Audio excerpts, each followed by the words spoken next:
Tidore yang ditinggalkan sekutunya pun semakin kewalahan menghadapi koalisi.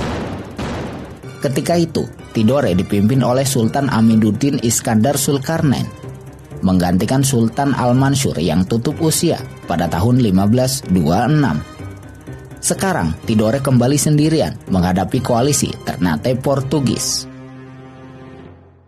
Surga rempah-rempah, itulah julukan yang disematkan untuk pulau-pulau yang terletak di Maluku. Rempah-rempah mendatangkan kekayaan bagi negeri-negeri di Kepulauan Maluku. Pada masa perdagangan klasik, rempah-rempah adalah komoditas yang memiliki nilai tinggi, baik di Timur Tengah maupun Eropa. Namun, rempah-rempah pula yang mendatangkan bangsa-bangsa imperialis ke Kepulauan Maluku. Mulai dari Portugis, Spanyol, Belanda, dan Inggris pernah berperang di Kepulauan Maluku demi menguasai rempah-rempah. Mundurnya Spanyol dari Maluku membuat Tidore kehilangan sekutu pentingnya. Namun, hal tersebut tidak membuat Tidore jatuh ke tangan Portugis. Sampai saat itu, Tidore benar-benar merupakan negara yang berdaulat. Posisi Portugis di Ternate bukannya tanpa masalah.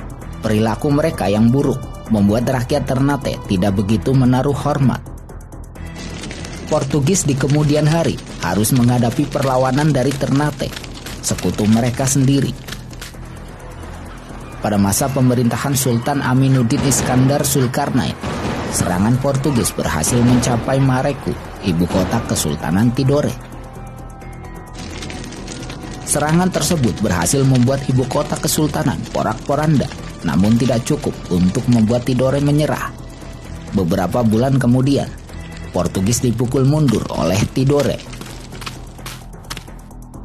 Tahun 1535, tampuk kepemimpinan Tidore berpindah ke Sultan Kiai Mansur, seiring wafatnya Sultan Aminuddin Iskandar Zulkarnain. Hingga tahun-tahun berikutnya, perang tiada henti melanda Tidore. Portugis sangat berambisi menguasai Tidore demi menaklukkan seluruh Kepulauan Maluku. Tahun 1536, Portugis berhasil menguasai Tidore. Sultan Kiai Mansur terpaksa mengizinkan monopoli perdagangan dengan kompensasi Portugis meninggalkan Tidore. Tahun 1578, pada masa pemerintahan Sultan Iskandar Sani, Portugis diizinkan membangun benteng di Tidore. Portugis diberi kewenangan membangun benteng yang diberi nama Dos Reis Mogos dengan perjanjian tidak akan mencampuri masalah dalam negeri Kesultanan Tidore. Perimbangan militer mengalami perubahan signifikan pada 26 Desember 1575 ketika Sultan Ba'abullah berhasil mengusir Portugis dari Ternate. Portugis tidak memiliki pilihan selain meminta bantuan Spanyol. Tahun 1580, armada perang Spanyol kembali memasuki perairan Maluku. Memasuki tahun pergantian abad, perimbangan militer di Maluku kembali mengalami perubahan seiring kedatangan Eropa lainnya. Bangsa Belanda berhasil mencapai perairan Maluku melalui perusahaan dagang mereka, yaitu VOC. Militer Portugis yang surut drastis membuat Spanyol harus bekerja keras menghadapi Ternate, Tidore, dan VOC sekaligus. Kedatangan VOC yang tidak hanya karena rempah-rempah, tetapi juga mencari wilayah jajahan, membuat Spanyol terancam. Kekhawatiran Spanyol mencapai puncaknya ketika VOC dan Ternate secara terang-terangan membentuk aliansi. Spanyol dan Tidore yang sama-sama terancam oleh VOC kemudian juga membentuk aliansi. Perang besar kembali berkecamuk. Untuk kesekian kalinya, perairan Maluku terpaksa terlibat dalam peperangan dua bangsa Eropa yang bersaing untuk berkuasa di Nusantara bagian timur. Perang berlarut-larut hingga tahun-tahun berikutnya. Tahun 1663, setelah puluhan tahun peperangan tiada henti, Spanyol menarik seluruh armada perangnya ke Manila.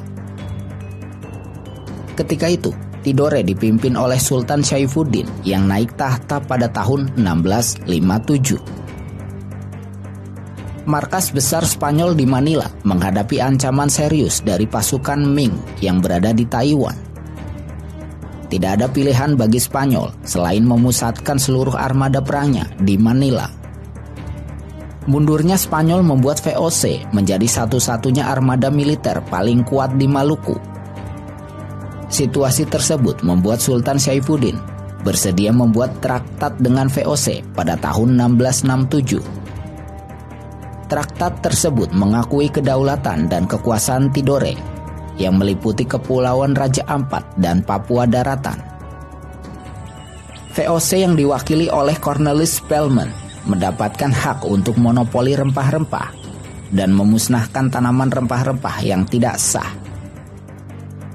Kesultanan Tidore juga mendapatkan kompensasi keuangan dari VOC atas hak monopoli perdagangan di wilayah Tidore. Pemusnahan pohon-pohon cengkeh dan rempah-rempah dilakukan agar tidak kelebihan produksi, sehingga menurunkan harga sekaligus mencegah terjadinya penyelundupan. Untuk melaksanakan pengawasan sekaligus pemusnahan tanaman yang tidak sah, VOC melakukan pengawasan dengan nama Hongi Tosten atau yang dikenal sebagai pelayaran Hongi. Monopoli yang diperlakukan VOC ini semakin memperlemah Kesultanan Tidore. Pelan tapi pasti, sedikit demi sedikit, wilayah kekuasaan Tidore jatuh ke tangan VOC. Kemunduran dialami oleh Kesultanan Tidore. Seabad lamanya, Tidore tidak henti dirundung pertikaian perebutan kekuasaan di dalam kalangan istana. Pertikaian tersebut semakin membuat VOC leluasa mengeksploitasi rempah-rempah di Tidore dan Maluku. Satu persatu wilayah Kesultanan Tidore berhasil dikuasai oleh VOC. Kekuasaan Tidore yang luas menyusut secara drastis dalam 1 abad berikutnya. Konflik internal yang melanda Tidore mencapai puncaknya pada masa pemerintahan Sultan Kamaluddin yang bertahta pada 1784 hingga 1797. Upaya perbaikan situasi Tidore mulai dirintis oleh seorang pemuda yang bernama Pangeran Amiruddin, kelak dikenal sebagai Sultan Nuku. Pangeran Amiruddin adalah putra dari Sultan Jamaluddin yang memerintah Tidore dari tahun 1757 hingga 1779. Sikap Sultan Jamaluddin yang selalu bertentangan dengan VOC membuatnya ditangkap.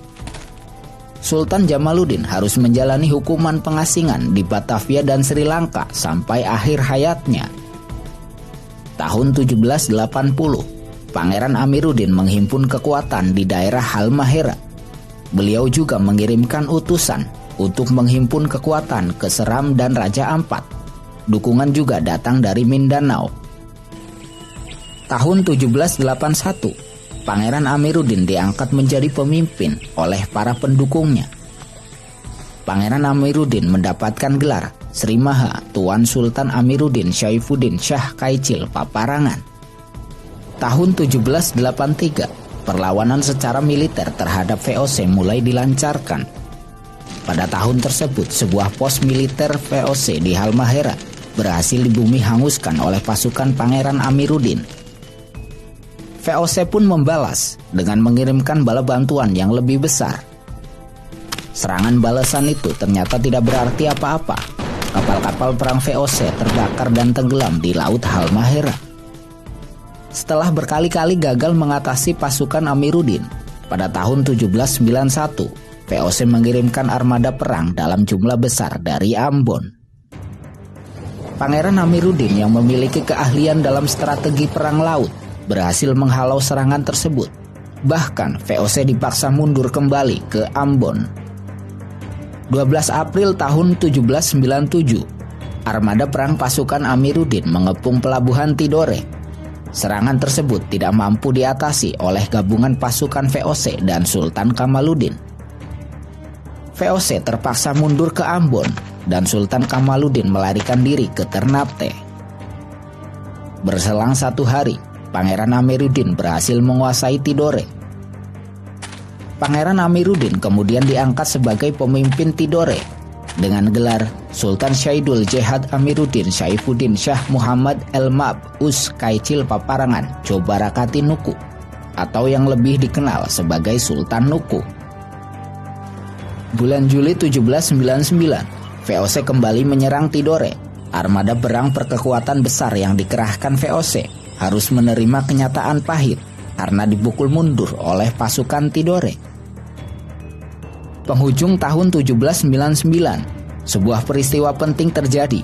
VOC yang selama ratusan tahun lamanya berdiri kokoh dibubarkan karena mengalami kebangkrutan, dan selanjutnya semua kekuasaan VOC diambil alih oleh kerajaan Belanda.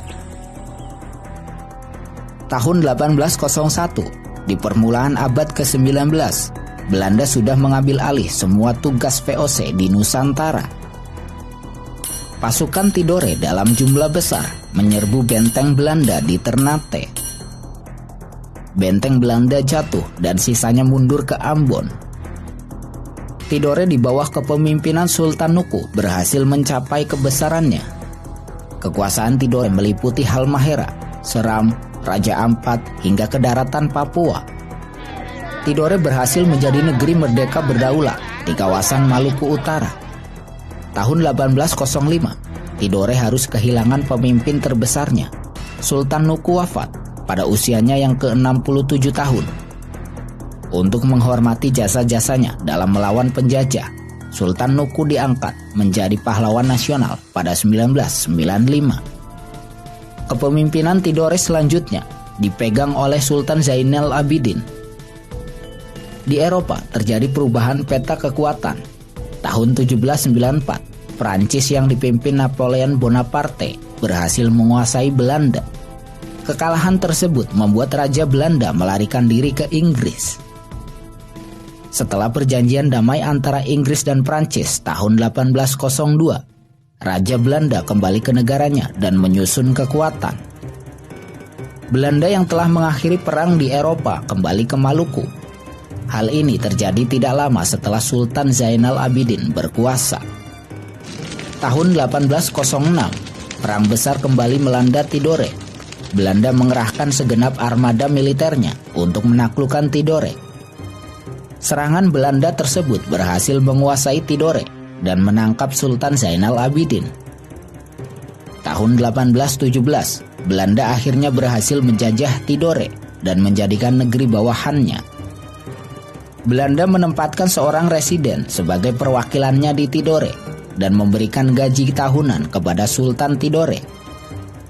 Maka berakhirlah sepak terjang Tidore sebagai negeri berdaulat di kawasan Nusantara bagian timur.